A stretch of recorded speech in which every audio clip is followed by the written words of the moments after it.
남들은 다 1억씩 모았다고 하고 30대면은 순자산 10억 이게 당연한 것처럼 말하고 1억 없는데 우리 뒤처지는 거 아닐까? 해피시뷰.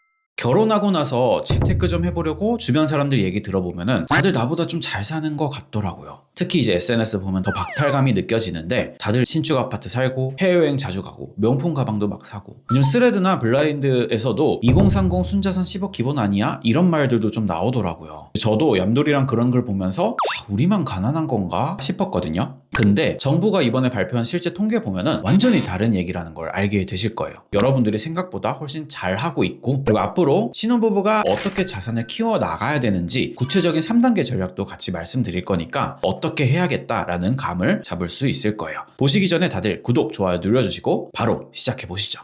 먼저 순자산을 한번 비교를 해볼게요. 전국 평균 순자산은 4억 7,144만 원이라고 해요. 벌써 10억이랑 거리가 멀죠? 이게 무슨 말이냐면 2030 순자산 10억이 당연하다 이런 말은 현실을 전혀 반영하지 않는다라는 말이죠. 그럼 신혼부부가 대부분 속한 39세 이하 순자산은 어떨까요? 평균 순자산이 2억 1,950만 원이었고 중위값은 1억 2,657만 원이에요. 신혼부부들이 둘이 합쳐가지고 순자산 2억 4천 정도만 있어도 상위 50% 이상이라는 뜻인 거죠. 특히 제 팔로워분들 중에 29세 이하인 신혼부부가 대부분일 텐데 평균 1억, 중위값 5천만 원 수준이거든요. 그러니까 20대라면 둘이 합쳐서 1억 정도만 준비되었어도 사실 상위 50% 이상이라는 걸 알 수 있어요. 그러니까 우리가 1억이 없어도 좌절할 이유가 하나도 없다. 최소 5천만 원씩만 여러분들이 모았어도 조급해할 필요가 없고 충분히 시작할 수 있다라는 걸 여기서 알 수 있었어요. 그러면 과연 우리나라에 도대체 진짜 부자는 몇 명일까? 놀랍게도 57%가 순자산 3억 미만입니다. 절반 이상이 여기에 속한다는 뜻이겠죠? 3억 원에서 10억 원 사이가 33%, 10억 원 초과하시는 분들은 11.8% 정도밖에 안 돼요. 오히려 순자산 1억 미만인 가구가 29.4%나 되니까 신혼부부가 지금 당장 우리 1억 없는데 뒤처지는 거 아닐까? 이런 걱정할 필요가 없겠죠. 부모님 도움 없이 결혼 준비를 하고 또 내 집 마련을 해야 되는 2030 신혼부부들한테는 2, 3억이 없는 게 오히려 당연한 거다라는 말씀을 좀 드리고 싶었어요. 그러니까 거기에 우리는 기죽지 말고 어떻게 하면 저렇게 될 수 있을까 생각하고 실천하는 게 상위 20%에 들어갈 수 있는 가장 빠른 방법이겠죠. 그럼 여기서 신혼부부가 이 상위 20%에 들어가려면 어떻게 해야 될까요? 결론부터 말씀드리면은 소득을 늘리고 소비를 줄여야 돼요. 39세 이하 평균 소득이 6,758만 원이라고 해요. 근데 이제 40대가 되면 연소득이 9,333만 원까지 오르니까 약 38%나 증가하게 되는 거죠. 그러면은 우리는 10년에 40%만 소득을 높여도 평균 이상은 가는 거다라고 조금 계산이 되는데 1년에 한 4%씩만 여러분들이 소득을 높일 수만 있어도 상위 20%에 들어가기 위한 첫걸음을 떼는 거라고 생각이 들어요. 그래서 신혼부부님들은 회사에서 열심히 소득을 높이거나 이제 N잡을 하면서 월급의 소득을 높여서 순자산을 높이는 방법, 이 두 가지를 좀 우선적으로 가져가야 한다라고 말씀을 드리고 싶어요. 햇빛씨도 회사 일을 열심히 하면서 동시에 인스타, 유튜브, 블로그 같은 N잡을 시작을 했거든요. 처음엔 사실 월 10만 원도 안 됐지만 지금은 꾸준히 소득이 늘고 있어요. 그래서 여러분들도 본업에 좀 충실을 하시면서 월급의 소득을 만드는 걸 꼭 고민해 보셨으면 좋겠어요. 근데 솔직히 소득을 아무리 높여도 맨날 돈 없다고 느껴지는 건 똑같아요. 통계 자료에 처분 가능 소득이 있어요. 소득에서 비소비 지출인 이제 세금 같은 비용을 뺀 금액이라서 실제로 이제 사람들이 소비할 수 있는 금액을 나타내는 값인데 중앙값이 약 4,800만 원이었어요. 상위 50%는 월 400만 원 정도를 생활비, 고정비, 주거비 이걸로 해결하고 있다는 건데 이 금액을 신혼부부들이 잘 활용을 해야지 상위 20%에 들어갈 수 있겠다라는 생각이 좀 들더라고요. 그래서 신혼부부는 가계부를 꼭 써보면서 불필요한 지출을 줄이는 게 정말 중요해요. 햇빛이표도 가계부를 1년 정도 썼을 때 느낀 건데 배달 음식에만 한 달에 30만 원, 카페는 20만 원 진짜 많이 쓰더라고요. 요런 소비들만 여러분들이 줄여도 월 60만 원은 투자로 돌릴 수가 있어요.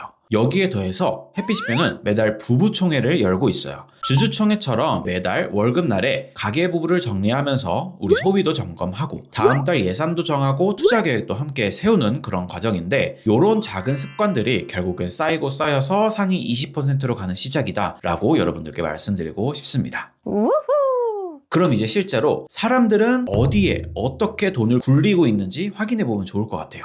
실제로 39세 이하 가구가 어떻게 투자를 하고 있는지 살펴보니까 금융자산의 41%, 실물자산의 59% 투자를 하고 있더라고요. 특히 실물자산 중에 37%가 실거주 부동산이었어요. 요 데이터를 보니까 2030 분들도 요즘은 실거주 부동산에 대한 투자 비율이 많이 늘어나고 그만큼 여러분들이 조금 조급함을 느낄 만한 상황이었던 것 같아요. 10명 중에 3.5명은 집을 샀으니까요. 근데 여기서 또 조금 놀랐었던 거는 생각보다 전체적으로 저축액은 좀 적은 편이었다는 거예요. 그래서 이 금융자산에 들어간 돈은 과연 어떻게 투자를 하고 있을까? 어떻게 자산을 운용하고 있을까를 봤는데 예금성 상품이 무려 87%. 아직도 많은 분들이 예금 같은 안전한 투자를 하고 싶어 하는 게 보이죠. 근데 여러분들, 예금은 사실상 투자가 아니에요. 왜냐면은 요즘 정기예금 금리가 높아봤자 한 3% 수준인데 물가 상승률이 2에서 3%라서 실제 내가 받는 수익률은 0에서 1%밖에 안 되거든요. 결국 열심히 내가 번 돈을 예금에만 넣으면 인플레이션을 못 이기고 돈의 가치만 계속 떨어지는 걸 그냥 지켜보고만 있는 거죠. 그래서 이 영상을 보고 있는 여러분들은 많은 사람들이 투자하는 87%가 아닌 23%의 주식에 투자만 해도 이미 앞서 나가는 거라고 생각을 해요. 그래서 신혼부부님들은 지금부터 예금이 아닌 RP, 발행어음, 파킹통장 같은 비교적 안정적인 투자 자산에 시드머니를 묶어놓고 채권, ETF, 미국 주식 같은 투자 세계에 하루빨리 발을 들이는 게 중요한 시즌이라고 생각이 들어요. 해피CP도 몇 년 전까지만 해도 사실 예적금만 했었던 사람인데 벌써 5년 이상을 S&P 500, 나스닥, 미국 개별 주식 이런 것들을 하고 있어요. 그러면서 느낀 게 뭐냐? 진작 할걸. 요 생각밖에 안 듭니다. 투자를 한 번도 해보시지 않은 신혼부부님들은 S&P 500, 나스닥 같은 지수 추종하는 상품을 추천드릴게요. 시드머니가 많이 없는 신혼부부님들은 코덱스 S&P 500 ETF 같은 국내 상장 해외 ETF에 투자를 하게 되면 조금 적은 돈으로 미국 기업 500개를 한 번에 투자할 수 있거든요. 좋은 기업에 많이 투자하는 전략으로 초반에 가져가시는 게 훨씬 더 빠르게 이 재테크를 이해할 수 있는 그런 전략이 될 수 있을 것 같아요.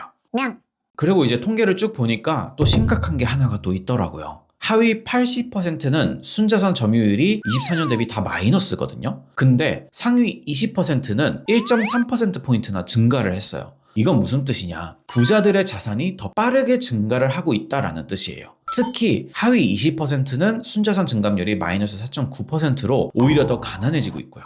신혼부부님들은 이런 양극화가 앞으로 심해질 걸 꼭 예의주시를 해야 될 것 같아요. 부자들만 계속 돈을 버는 세계에 우리가 어떻게 살아남을 수 있을까? 장기적인 시각을 가져야 된다라고 생각이 들어요. 은퇴 연령이 68.6세인데 적정 생활비가 341만 원이라고 해요. 우리가 지금 매달 버는 300만 원, 400만 원 이게 영원한 근로소득이 아니겠죠. 결국 68세 이후부터는 국민연금이나 자녀들의 용돈 그리고 개인적으로 준비했던 연금 같은 걸로 준비를 해야 되는데 국민연금은 고갈되고 있다 이런 기사들만 쏟아지고 있고 또 자녀들한테 용돈 받기에는 손 벌리고 싶지 않을 것 같더라고요. 그래서 결국 남은 거는 개인 저축액이랑 내가 준비하는 노후 자금인데 결국 이걸 장기적 투자를 전략적으로 준비해야 되는 것을 뜻한다. 특히 신혼부부들한테는 시간이 무기예요. 그래서 아이가 없을 때나 아이가 아직 큰 돈이 들어가지 않을 때 빠르게 자산을 미리 형성해 놓는 게 진짜 중요하니까 단타, 스윙 이것보다는 장기적으로 좀 노후를 준비하는 투자 전략을 꼭 공부를 해야 한다. 해피CP는 일반 계좌에서는 미국 개별 종목 직투를 하고 있고 ISA, 연금저축 펀드, IRP 같은 절세 계좌에서는 국내 상장 해외 ETF를 적립식 투자를 계속 해왔는데 수익률이 벌써 20%가 넘을 정도로 신혼부부가 가장 빠르고 쉽게 확률이 높은 투자 방법이라고 생각을 해요. 연금 계좌나 절세 계좌 오늘부터 꼭 시작해 보시는 거 정말 추천드립니다. 이렇게 정부에서 발표한 25년 평균 소득에 대해서 알아봤는데 지금 영상을 끝까지 본 여러분들은 이미 상위 20%의 첫걸음을 뗀 겁니다. 여러분들이 지금 당장 1억이 없어도 결코 뒤처진 게 아니고 평균 또는 그 이상에 속한다는 걸 확인했죠. 또 생각보다 많은 사람들은 여전히 예금에 자산을 묶어두는 상황 속에서 양극화가 더 심화되고 있다는 걸 우리가 알 수 있었습니다. 그래서 신혼부부님들은 총 3단계로 돈 관리를 해보자고 말씀을 드리고 싶어요. 소득을 높이기 위해 회사 생활을 열심히 하거나 N잡으로 월급의 소득을 만들거나 RP, 발행어음, ETF 같은 투자 자산 비중을 넓혀서 자산을 빠르게 키우자라는 말씀을 드렸고 마지막으로 연금, 절세 계좌를 활용해서 장기 투자 기반의 노후 대비도 고려하자 이렇게 말씀을 드렸습니다. 해피CP도 처음에는 남들은 저렇게 잘 사는데 우리만 좀 못 살고 있나? 라는 생각을 한 적이 있어요. 근데 그럴 때마다 얌돌이랑 가족이랑 다시 한번 목표를 다잡고 재테크 공부하고 부동산 공부하면서 하루하루 조금씩 꾸준히 달려왔거든요. 여러분들도 오늘부터 제가 말한 것들 꼭 기억하면서 하루에 한 걸음씩 도전하시다 보면은 5년 후에는 정말 달라져 있을 겁니다. 오늘 영상 어떠셨나요? 도움되셨다면 구독과 좋아요로 응원해주시고 댓글로 여러분들의 2026년 새해 다짐도 나눠주면 좋을 것 같아요. 그럼 다음 영상에서 또 만나는 거 약속하면서 해피님들 다들 휘자 되세요. 행복한 결혼 생활 헤이 헤이 헤이 어떻게 꾸려갈까? 헤이 헤이 우리의 미래엔 뭐가 있을까? 잘 모르겠지만 암튼 가보자.